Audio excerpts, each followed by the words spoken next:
and talk to locals to learn if they were aware of the elite meeting in their city.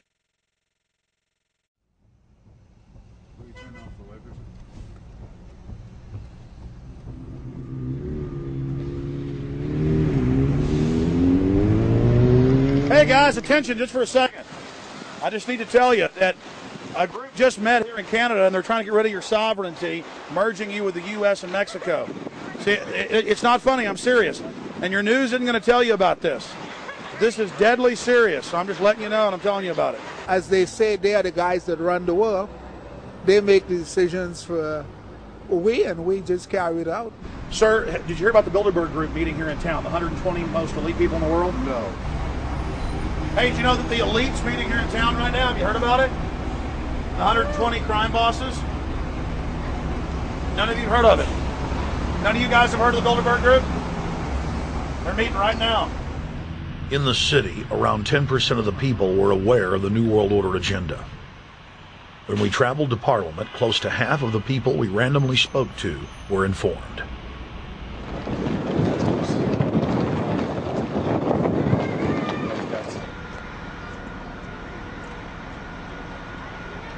Ma'am, what did you say about the American Union? It's going to end up happening. We don't want it, but it's going to happen. Why do you think? Because the Bilderberg Group runs the world. You have the Trilateral Commission that's also part of the Bilderberg, which is the United States, Europe, and Asia. But most of this is public knowledge. Nobody wants to believe that there are conspiracies, that world leaders are already elected before they're voted on. So here we know that Bernard Lord is part of the outer circle. I was surprised to read that Harper addressed the group in 2003 because my understanding was nobody gets into politics without becoming part of the Bilderberg Group. And then you find out afterwards that that is the case, that they have... Well, yeah, Bill Clinton went there in 91, George Bush Sr. back in like 85. And Blair, same thing. Who we think that we're electing as leaders have already been pre-picked for us, whether it's liberal or a conservative. They're already part of the group. They own all the horses in the race. They own the horses, and I understand that, for example, in the United States, it's a one-party system with two factions, though you think it's two different parties. Oh, it is, yeah. So it's like Bill Clinton constantly vacations with the Bushes, and they call him their son, and they actually staged all that in 92, and all that's come out. It's just all staged. They're not going to let trillions of dollars slip through their hands. The good news is people are waking up, though. When you read human history, when you study it, all you see is elites trying to dominate, subterfuge, Machiavellian backstabbing, and somehow in the last 50 years they convinced Westerners that the government's fine, can do no wrong, trust them. How did this happen? It's easy to lead sheep. I mean, people just follow. They don't want to believe these things will happen. No way. We'll just follow along with the norm. That's all. It's just makes it easier for everyone. What's your view on losing Canada's sovereignty? I like this country to stay as it is, and I love the United States to be there. Back in Austin, the capital of Texas, the public was frighteningly unaware of the nation's peril.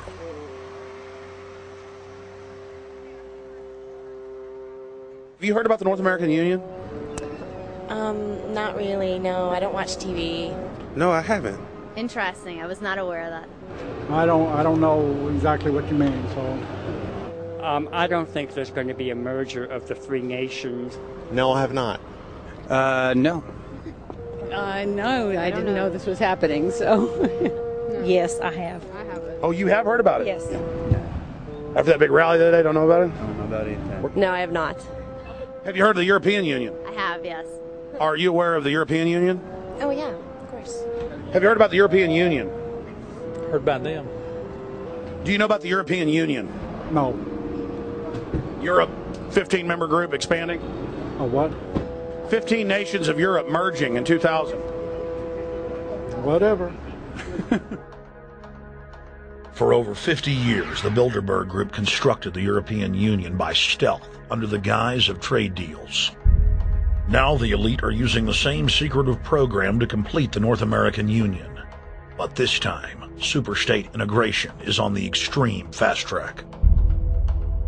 International agreements like NAFTA, GATT, and APEC or just stepping stones in the formation of the NAU. The North American Union was officially born at Baylor University in Waco, Texas, on March 23, 2005. The leaders of the United States, Mexico, and Canada told the press that they were only meeting to discuss trade. It soon leaked that a secret meeting had been held during the Security and Prosperity Trilateral Summit. The three governments had refused to release the secret agreement to the people. In September of 2006, their treasonous operation was blown wide open. From September 12th to September 14th, in Banff, Canada, hundreds of elected and appointed government leaders from Canada, Mexico, and the United States met in secret. On the last day of the conference, someone inside the secret North American Union Forum leaked the agenda. The front pages of newspapers across Canada carried the story. The Judicial Watch Foundation submitted Freedom of Information Act requests to obtain the full agenda and minutes of the secret assembly. Many federal agencies refused, citing national security. The foundation finally succeeded and did receive thousands of pages of documents.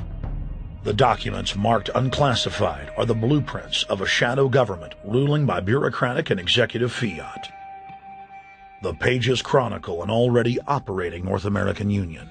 Transportation, law enforcement, agriculture, regulation, banking, manufacturing, construction, education, immigration, and even the military are being merged with no input from the people or their elected representatives in Congress and Parliament.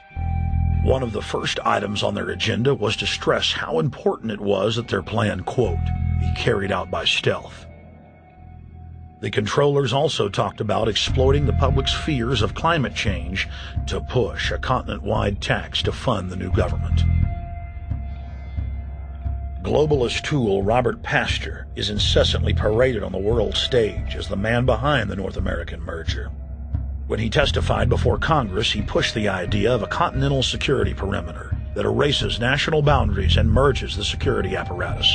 The best way to secure the United States today is not at our two borders with Mexico and Canada, but at the borders of North America as a whole. In fact, the North American Command, based in Colorado Springs, Colorado, was clearly running the meeting in Canada.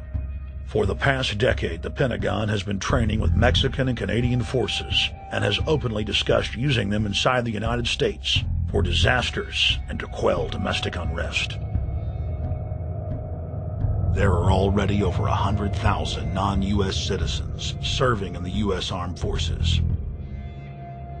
The Pentagon is now expanding its recruiting centers in Mexico, the Philippines, and Eastern Europe. Big city police departments nationwide are lobbying to change laws so they can recruit non-citizens to join the police force. What we are witnessing is a Red Dawn scenario in slow motion. Tyrants throughout history have brought in foreigners to oppress their domestic populations.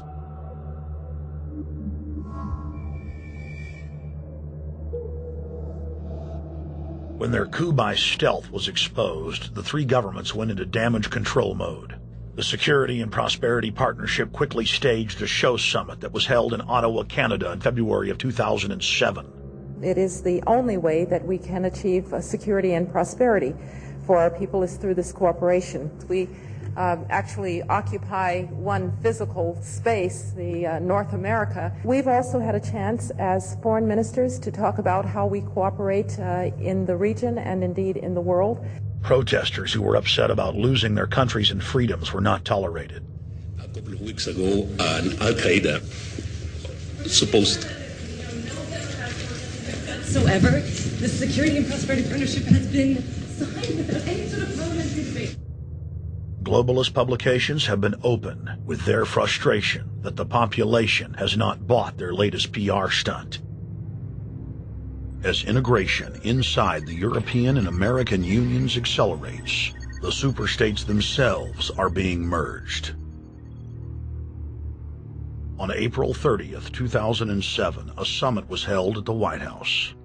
The Security and Prosperity Partnership's secretive approach had alarmed the public. So this time, President Bush, German Chancellor Merkel, and EU Commission President Barroso hid their treachery in plain sight.